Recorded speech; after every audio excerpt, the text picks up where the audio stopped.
Mahadev book app को लेकर बहुत सनसनी बनी हुई है। उसके स्कैम ने न सिर्फ छत्तीसगढ़ के पॉलिटिक्स में भूचाल मचाया है, लेकिन अब वो मुंबई भी पहुंच गया है। मुंबई में भी महादेव बुक ऐप स्कैम को लेकर एक एफआईआर लॉन्च हुई है। किसी ने कंप्लेन वहां पर दायर की है सौरभ चंद्राकर को हिरासत में लेने के लिए, और इसलिए वहां पर भी ये एक एफआईआर लॉन्च हो गई है। अब ये मल्टी स्टेट नेशन वाइड एक स्कैम बनकर उभर गया है। इसके ऑपरेशंस तो पूरे देश में थे ही, और साथ साथ अब्रॉड की बात करें तो दुबई और पाकिस्तान में भी थे, लेकिन अब ये एक इन्वेस्टिगेशन भी इसका आगे बढ़ के एक मल्टी स्टेट इन्वेस्टिगेशन बढ़ता चला जा रहा है। पहले यूपी पुलिस ने भी इस पर इन्वेस्टिगेट किया था छत्तीसगढ़ पुलिस के साथ मिलकर, लेकिन अब ये मुंबई पुलिस तक भी जा पहुंचा है।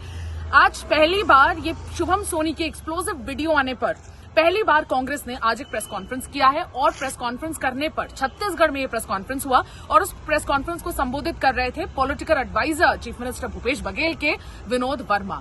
इनफैक्ट विनोद वर्मा ने आज उन सारी ही चीजों पे अपना आंसर दिया जो उनके नाम को भी काफी ज्यादा बीच में ला रहे थे। इनफैक्ट शुभम सोनी के वीडियो में, सनसनीखेज वीडियो में, ये उन्होंने साफ तौर पर कहा था कि किसी वर्मा ने उन्हें छत्तीसगढ़ चीफ मिनिस्टर भूपेश बघेल के पास जाके पहुंचाया था, मिलाया था, और उस कॉन्वर्सेशन के बाद ही वो पैसे का एक्सचेंज हुआ था। कुल मिला के 508 करोड़ रुपए भूपेश बघेल के पास जा चुके हैं, और कोई वर्मा इस कॉन्वर्सेशन के लिए रिस्पॉन्सिबल थे। और क्योंकि विनोद वर्मा पॉलिटिकल एडवाइजर हैं और बहुत सारी चीजों में उनका हस्तक्षेप है, तो इसलिए जाहिर सी बात है बीजेपी ने उन्हीं पर अटैक किया, और उन पर अटैक करने के साथ साथ बीजेपी ने इस पूरे मुद्दे को बहुत ज्यादा भुनाने लग गए। लेकिन ईडी के स्टेटमेंट में यह साफ तौर पर लिखा था कि असीम दास, जो ट्राइटन होटल में पकड़ा गया था 5 करोड़ रुपए के साथ, उसका जो लेना देना है वो बघेल से था। कौन सा बघेल? इस देश में, इनफैक्ट इस प्रदेश में बहुत सारे बघेल हैं। किस बघेल की बात करें तो ये अभी तक स्पेसिफाई नहीं हो पाया है, और ईडी ने अपने स्टेटमेंट में साफ तौर पे कहा है कि matter is under investigation. Exactly यही वर्ड्स थे विनोद वर्मा के भी। उन्होंने ये भी कहा कि ईडी ने परोस के बीजेपी को एक मुद्दा दे दिया है। जब इतनी सारी चीजें इन्वेस्टिगेशन का हिस्सा है, कौन से बघेल की बात हो रही है वो इन्वेस्टिगेशन का हिस्सा है। कोई कहीं से उठकर शुभम सोनी अपने आप को पोस्ट कर ये पूरा वीडियो बनाता है और इतने बड़े सीएम पे एलिगेशन लेवल करता है, और वो भी मैसिव एलिगेशंस लेवल करता है, तो ये भी इन्वेस्टिगेशन का हिस्सा है, ये भी इन्वेस्टिगेट होना चाहिए। उन्होंने ये भी कहा कि भारतीय जनता पार्टी के कई नेताओं के साथ सौरभ चंद्राकर, रवि उत्पल, शुभम सोनी, इन सभी के पिक्चर्स पाए गए हैं, वो इन्वेस्टिगेशन उस पर नहीं होती है। उन्होंने ये भी कहा कि ये जो पूरा मुद्दा है ये इलेक्शन तक ही है गरमाया हुआ, उसके बाद ये सारा मुद्दा ठंडा हो जाएगा, ठंडे बस्ते में चला जाएगा। तो ये सारे कुछ वर्ड्स थे विनोद वर्मा के, और उन्होंने साफ तौर पर यह कहा कि बीजेपी ने मलाइन करने के लिए ये मुद्दा उठाया है। जब मैटर पूरा इन्वेस्टिगेशन के अधीन है, तो अभी इस पे कमेंट करके क्यों इलेक्शन के 2 दिन पहले माहौल खराब करने की कोशिश की जा रही है।